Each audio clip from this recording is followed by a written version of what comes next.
You're listening to the real Dr. Doolittle show with Val Heart. Learn how to talk with animals. I'm your co-host, Scott Paton. Hey, Val, how are you doing today? Hey, Scott. Thanks for having me. I'm doing great. Awesome.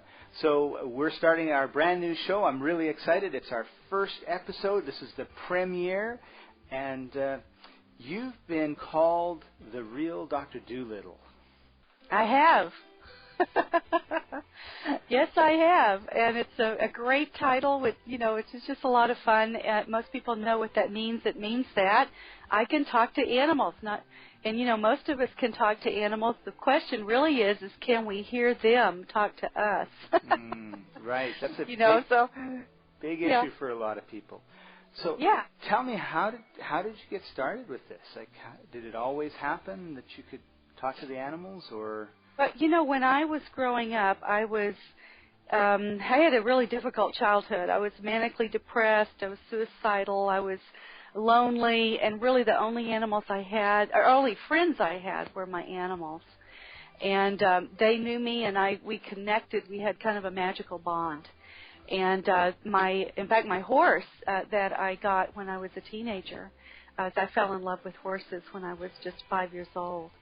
My grandfather, who was a cowboy, in fact, I've got some great pictures of him. He was born in the 1880 something, and anyway, he heard that I loved horses, and so he found me my first horse, which is a Welsh pony named Maisie, and Maisie really helped me survive. I mean, she would counsel me, she would offer me comfort, she would show me things, she would play with me, she would teach me, and I never really lost those lessons as I, became an adult and moved off into my life and started, working in the corporate world and had my own company and business. And at one point I went, you know what, I'm really not happy.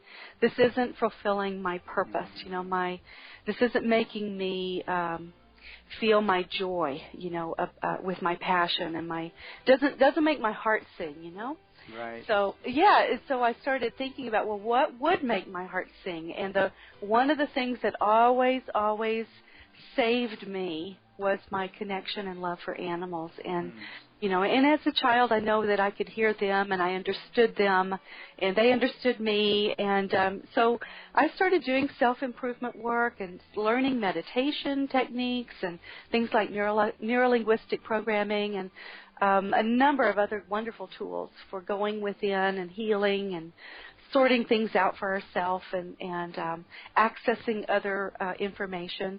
And it was really, really cool. So what happened in the early 90s, 1991, 92, is that I started being able to hear and feel my animals even more strongly. And it was so neat.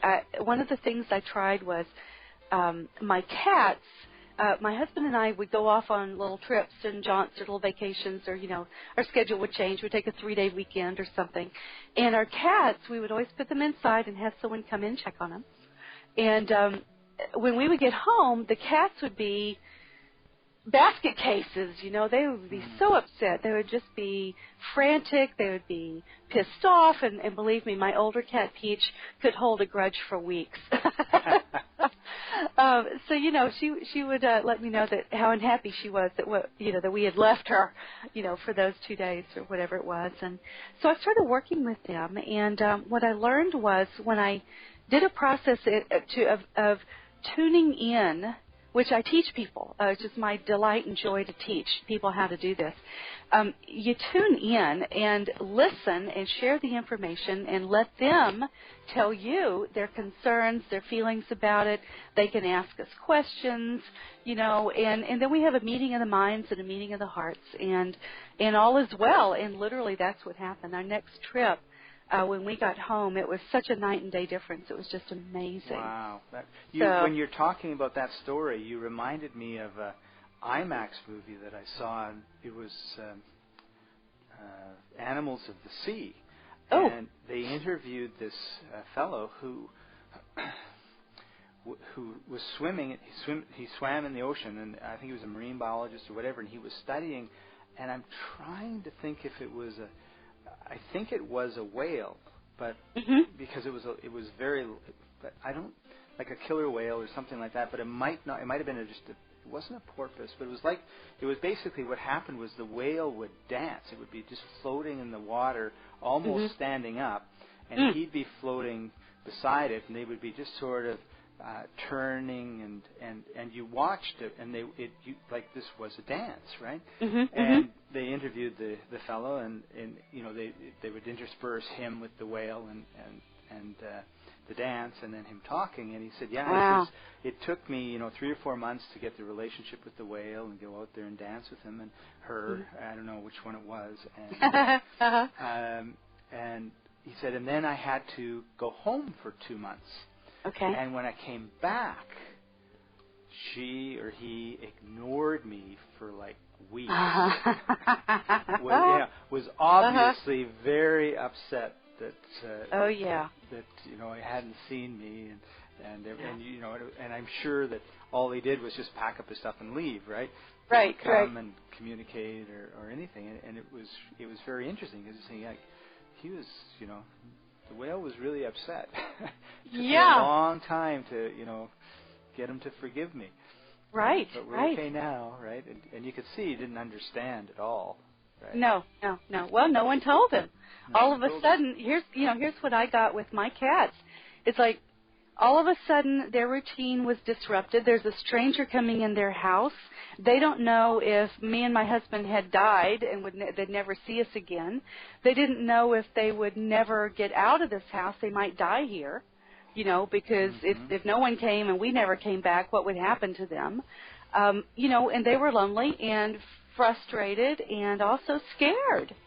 One of the biggest things is that they were just literally scared because their world had changed. And, it's like talking to, what would you do if you had a child, and just all of a sudden didn't come home that day and some stranger comes in and you didn't speak the same language, so they couldn't ask questions, right, or find out what was going on. And that's really the key of it, so that's what we're here to talk about, and that's why I really wanted to let's do these shows, is to help people understand their animals' unique and wonderful viewpoints and their wisdom and their joy, and help experience that magical bond, that heart bond and connection that we have with our animals, which makes a huge, huge difference. Oh my gosh.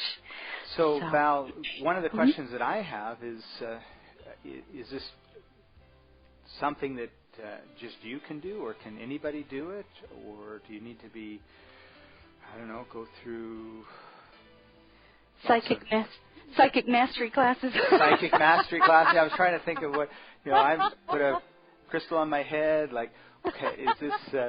you have to wear a purple robe. Purple robe. Right. It's not something that is in the kind of the mainstream of society in terms of, and of course we all do talk to our animals, right? We tell them right. We always talk to them. The question is, can we hear them back? Right. Well, I don't think we listen to them very much, but we are not practiced and trained in how to understand them as well as their practiced and trained in how to understand us, because we supposedly, the advanced race on the planet, we can't figure out how to speak our innate inborn language that we were born with, and then we want our animals and other beings and sentient beings to speak our language, right? So we have to take that extra step. But really, Scott, I'm so glad you asked that, because this is the innate inborn language of energy, of intention, of emotion, of visualization, of intention.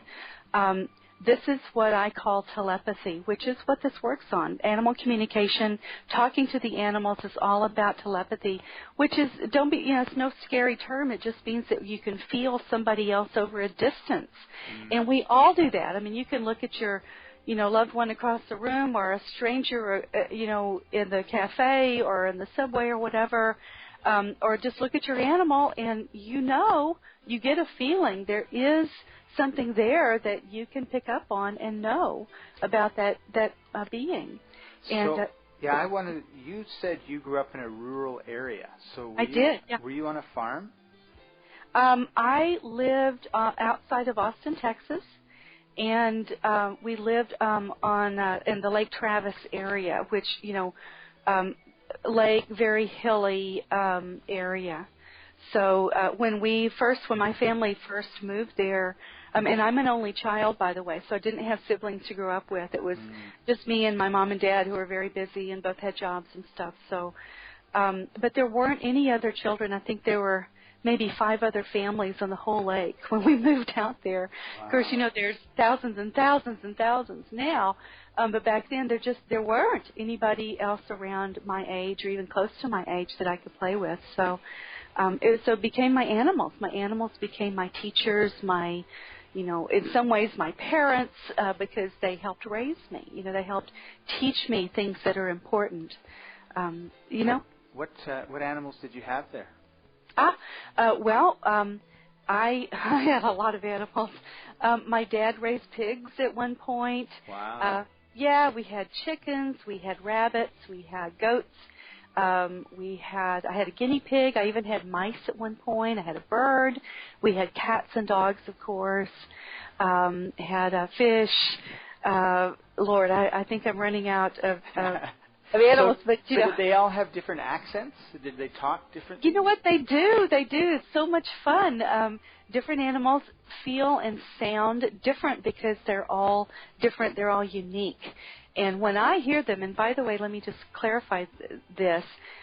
When we pick up information from someone else energetically, and remember that spoken language and written language is actually an energetic transference of information, but we can also access information energetically, without spoken or written language. That's about, I think it's 80%, 85% of all communication is actually the energy on it. Mm-hmm. Is it? Have you heard that? Well, I've heard that 7% of our communication is our words.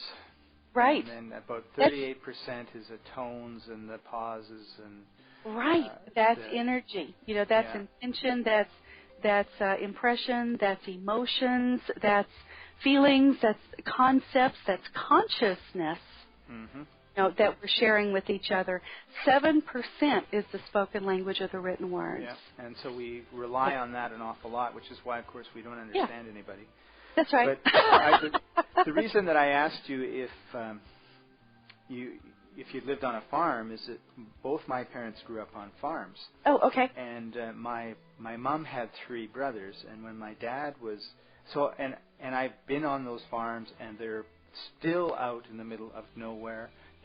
Basically there was, I can see them growing up is that they were just amongst themselves, and, the neighbor was down the road, half a mile or a mile, so maybe they would see them from time to time. And, right. And I know what that, I have a sense of what that isolation and loneliness might have been for you, because when I took my sons out when they were young to the farm, one of the neighbors when he found out there was 2 kids almost his daughter's age, he did everything he could to get his daughter over and my sons over so that they could play, because she had never had anybody to play with except going to school, and it was summertime. So, and to this day, it's like 10, 15 years ago. To this day, he still talks about how great it was having the kids over, and they would ride the horses and play and how much, because he just knew how much his daughter got out of it. Like we knew, and we made a point of inviting her and including her in anything that we did, right? So, but you could really tell that. That she didn't get a lot of contact with people, and it was great that she could at that time. But anyway, when my dad was dating my mom, he was over at the farm one day, and he says, I got there, and I don't know, we had lunch, and we're sitting around in the afternoon, and nobody's talking, right? I mean, it's quiet, right? Right, And then one of the brothers gets up, puts his coat on, starts to go, and then the next one gets up, and the next one gets up, and finally my mom says, well, come on. And my dad's like, where are we going? And she's, we're going here, silly. Like, like he hasn't been paying attention, right? Right. And he didn't get the memo. He didn't get the memo. He says, nobody from the whole time that I was there talked about it, said anything, but talked about they were going to go do this, right? But they all got up like they all knew exactly what was going on. And he says, I felt really, and that story just always has kind of sat with me, because I really think that because they were together all the time, because they were all alone, there was no TV, no radio, none of that sort of stuff, that they communicated. I really believe they communicated telepathically, and they didn't even realize it, right? Yes. Because my mom was like, what, come on, like we're going here, like. And my dad, he's feeling like an idiot because they obviously know, and they haven't communicated. I just think that's a great little story about. That's wonderful. How you can communicate directly, right? Yeah, and that's also my point too. It's beautifully said. Thank you, Scott, for that great story. Is that we're communicating with others all the time. Mm-hmm. If we're paying attention, if we take some time to actually feel what we're feeling and acknowledge what we're receiving from others, then it's almost like a magical world opens up. The story of Dr. Doolittle has been around for how long now? A long time. 100 years probably. At least, yeah. And, and the point is that we're all connected. We can all hear and feel the wisdom of others. And one of the things I say is to let your animals help you reconnect to all of life. Because they can teach us so much. If we learn to listen to them, understand their wisdom, they can help us heal, help us reconnect. Animals think that we are the most dense and problematic species on the planet. Because we are disconnected. We have forgotten how to listen. We've lost our roots.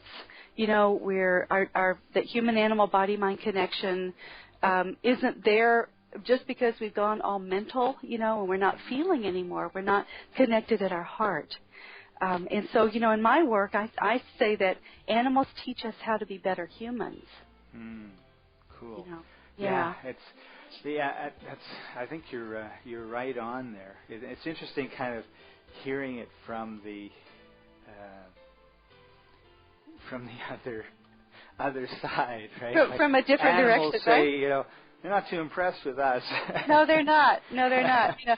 Most animals, they think, and they've learned, they try to communicate with us.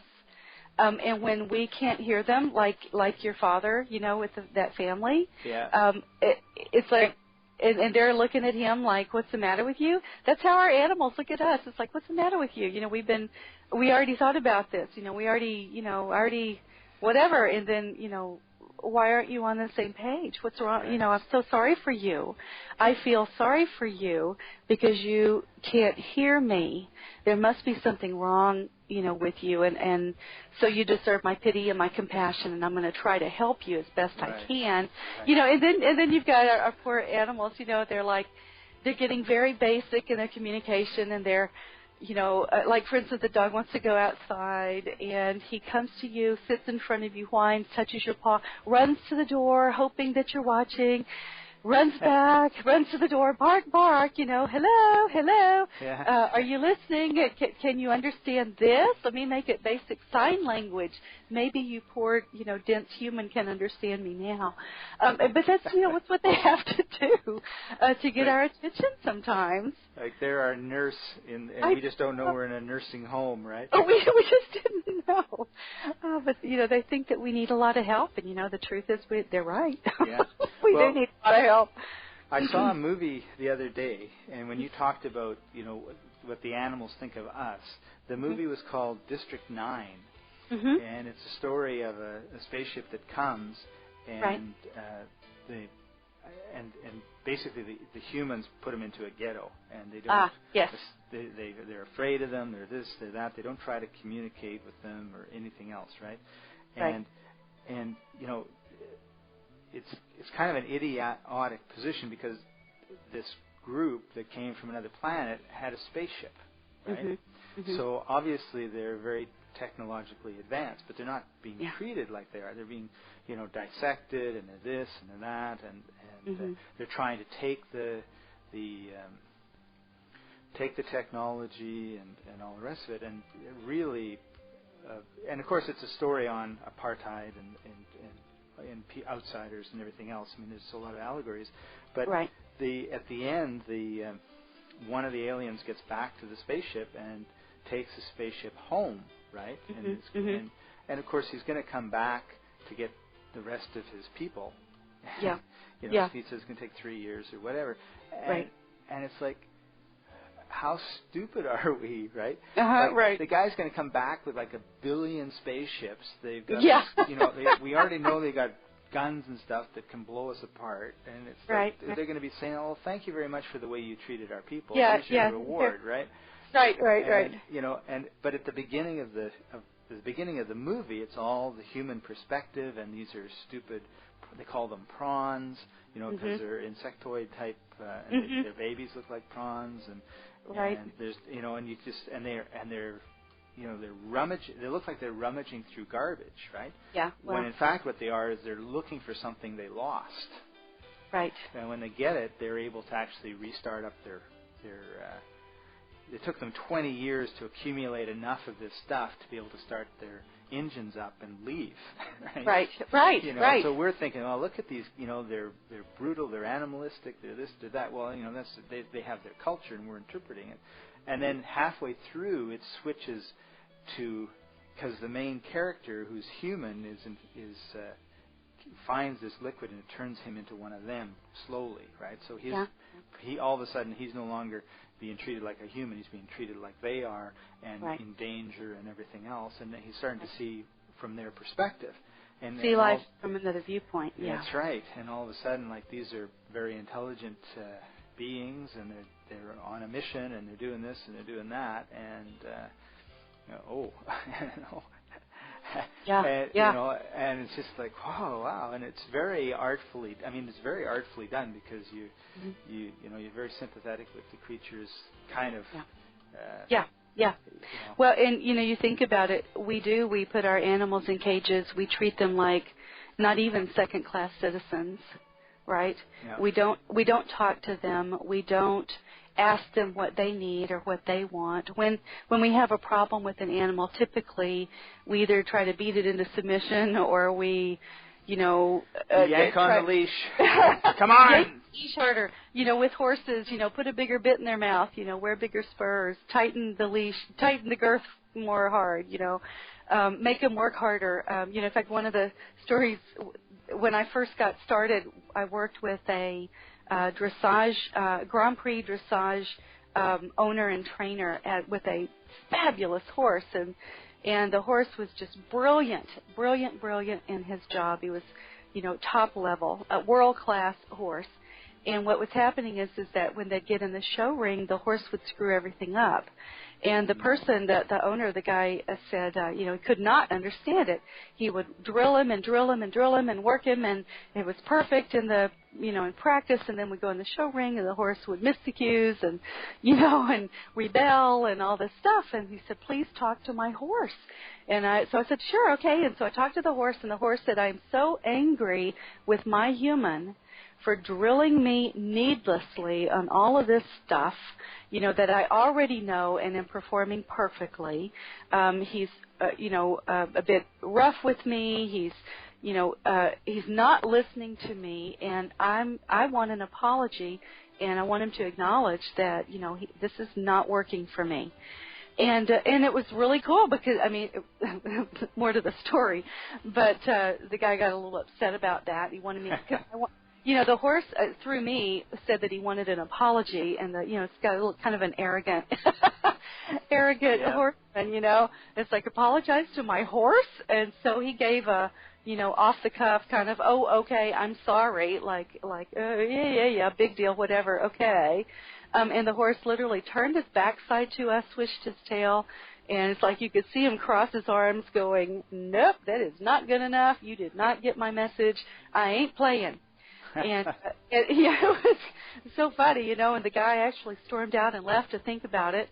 And when he came back, he said, "You know what? You're right on every account. That's exactly what I have been doing. I got it, and I'm truly sorry. We won't do that again." And so they went out and they won their competition. Wow. Yeah, so it took listening to the animal for the animal to say, "You're treating me like an alien. You're not considering my viewpoint. You don't understand that I am a sentient, wise, intelligent being with a lot of wisdom, with things to say. If things hurt me or don't feel good or are confusing, or I've been wounded, right, or I need some more help." You need to hear me. Don't just make it worse or harder or something like that, because that's when our animals lose their lives. It's when, we sell them, we get rid of them. That's when they wind up on the streets, and millions of animals, lose their lives every year. It's just because no one took the time to listen to them, to treat them like they have a thought in their head. And believe me, they've got lots of thoughts. I'm sure they do. Yes, they do. They have a lot of thoughts. Learning animals. Well, Val, we've really come to the end of our time for our first show, and it's just flown by. It's hard to believe that 25 minutes has gone by. I know. It's just it's learning animal communication is such an exciting journey into the self, the nature of reality of our world, and it's a behind-the-scenes look at the incredibly complex interconnections between all of us. So I'm really delighted to be able to bring this information to you and talk about this sort of thing. So thanks, Scott. So, Val, if somebody wanted to know more about communicating with their pets or their animals, where could they go? Well, go to my website, valheart.com, www.valheart.com. I have free expert animal communication tips, and while you're there, you can check out the Val Heart method of learning to communicate with animals that starts with a free CD called Discover 5 Secrets About Animal Communication. Awesome. That sounds really exciting. Cool. So, everybody, I want to thank you very much for joining us, and we're going to be coming every week with more and more great information about communicating with animals, some stories, and hopefully lots of fun. So, absolutely. And if you want to head over to Val, you also have a blog, right? I do. Okay. It's valheart.com/blog. And that'll work. That'll work. And so make sure you read Val's blog and leave some comments. Let us know what you thought of the show, and if you have any questions, we'll certainly be delighted to take questions from you and answer them to the best of our abilities. Absolutely. Looking forward to it. So see you all next time, everybody. You've been listening to the Real Dr. Doolittle Show with Val Heart. Learn how to talk with animals. See you next time. Bye-bye. Thanks, everybody. Bye-bye.